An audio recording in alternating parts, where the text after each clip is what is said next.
Guys, be careful. It's a danger noodle crossing.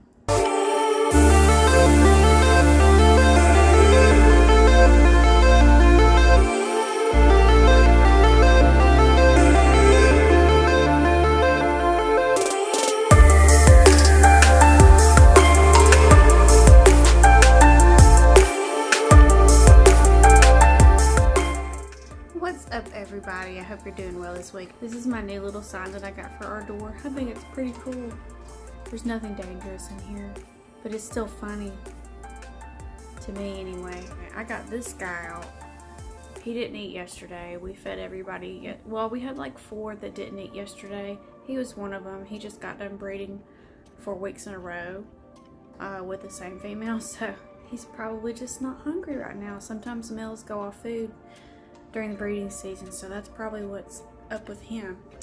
Anyway, I just thought I'd do like a little short update video for you guys this week, just kind of let you know what's been happening here, how things are looking with the eggs, and talk a little bit more about the incubators that we've been using and the egg boxes, because I would like to show you the ones that we use that we found elsewhere that actually do fit in these smaller incubators.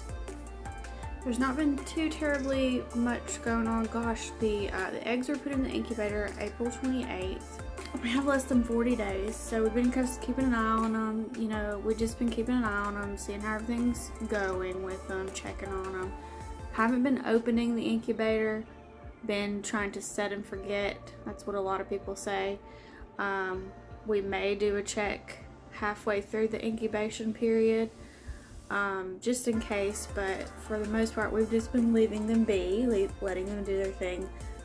But they still all look really good, and we're very excited. It should be mid-June, around like June 22nd. We're kind of estimating around like the 55-day mark. We just went with that because that's kind of in the middle. It, you know, could be earlier than that, could be a little bit after that, closer to 60 to 65 days, you never know. But we're definitely hopeful, and we are super excited for these babies to hatch. Yeah, it's been kind of quiet around here. There's not been a lot going on. That doesn't mean that I'm not gonna make a video though. I always make videos. And if you've never heard me talk about his morph before, this is a Superfly male, Super Pastel and Fire together. Pretty cool looking boy right here. And he's 100% het clown. So we're hoping he proves out with Zahara. She's an albino 100% het clown. We're waiting on her. I'm going to show you her in a few minutes and see if you think she might be getting close to ovulating. And if you haven't heard me talk about this before, these popcorn balls you can get at Dollar Tree work awesome for some bigger hides for bigger snakes. If you turn them upside down and you cut out the opening and you just sand the edges of the opening to make sure that, you know, the snake won't cut itself or scrape itself when going in and out. There's so many DIY things you can do that are really inexpensive, and you know, oh, there's an adorable yawn. Did you see that? That was so adorable. But yeah, there's so many inexpensive DIY things you can do for your snakes, and I encourage you to look up videos like that on YouTube. There's tons of videos about hives. There's tons of videos about lay boxes for snakes that like to lay eggs in boxes with, say, damp sphagnum moss in there, like corn snakes, a lot of colubrids. There's DIY incubators, all kinds of stuff. So I encourage you to go on YouTube and search some of that stuff out if you're just getting started breeding, because it can really help you to not have to spend where you really don't have to. I don't know if Leah will show his face. Let's see. Yeah, he's our boy. He's the father of the clutch from Pria. So Pria and Leah. He's our pastel inchy pinstripe 100% het orange ghost. He's been off of food for a while, so we've been trying to get him back on food, but it's not been successful lately. So Eucalypto right quick, our baby normal female that is 100% het clown and orange ghost. She's in deep shed right now, so she did not eat for us yesterday. But she's our smallest baby female that we're growing up. But we're really excited to be able to work with her one day. We finally got Miss Mama Pria to eat yesterday. She ate a small rat. It took about 2 times or 2 weeks after she laid for her to actually take a meal again, but we are very thankful that she started taking meals again, so we can hopefully get her back up to her weight that she was at before she laid the eggs. Here is Zahara. She did eat yesterday, so she does have a rat in her, but she's definitely looking like she's swelling up there. It's been a little over, let's see,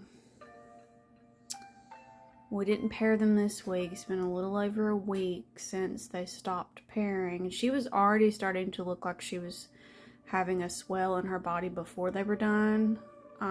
So it's been like maybe 2-ish weeks since she started looking like this, and she's definitely gotten bigger. So we are anticipating that hopefully she'll have a pre-lay shed soon. And then after that pre-lay shed, it should be around 30-ish days, and we would actually get some eggs from her. So we're kind of just watching out to make sure that this is really going to turn into an actual ovulation. We really hope it does. So we are definitely checking on that, and we always update, like on Instagram. I usually update, you know, with her, and I kind of show people how she's changing, just so that people can kind of get an idea of what it looks like when a female begins the process of going into an ovulation and once she actually becomes gravid, because it seems like it'll be a subtle change over time, but literally, like, if you go back and you look at pictures of your female snakes before they start to make this type of transition, you will be shocked at how different they look. It doesn't really look like it if you don't keep up with it, but like I said, if you take pictures every time you check, you'll definitely notice a difference, and it'll help you keep track of all this stuff. And really quick, guys, these are those boxes, these egg boxes I wanted to tell you about that we use. I got these at Dollar Tree. I prefer the clear ones, but they were out of the completely clear ones, so I had to get these blue ones, but they have these little latches on the sides. Really simple to use. You can fit, like, we fit 5 ball python eggs in one of these. You could probably fit 6. But we had to use 3 of these for Priya's entire clutch because she did have 13 eggs. I measured these for you guys. It's 8.5 inches. Let's see. It's 8.5 inches this way. So I measured all the way out here to the latches because I just wanted to be exact for you guys. 8.5 inches across the top this way, and then this way it's about 6 inches. So if you can find anything with those dimensions, you'll definitely be able to fit them in these smaller Exoterra incubator. But our eggies are looking good. We got these water bottles in here to help retain heat in case the power goes out. We also ordered some of the disposable heat packs that you get when you are shipping snakes. In case their power goes out, we have some of those that we're going to use in a styrofoam cooler in the bottom under some water bottles to help heat the eggs if we have that problem. But we have our probe down here that's telling us the temperature inside of the incubator, and then we have another probe up here that is actually inside the egg box, so it's telling us the temperature inside of the actual egg box up here, and then this one is telling us the temperature inside the whole entire incubator. So those are up here. So it's 88.5 inside the actual egg box, and then it is 88.8 in the entire incubator. So a little bit off by a tad. That's not bad. But yeah, they're in there. They're incubating and not that much longer. But obviously these are those bigger PVC enclosures I told you about. There's 6 of them. And they're going to be for the snakes that are downstairs. We have one of them put together pretty much, but it doesn't have the glass panels on it yet. There they are up there.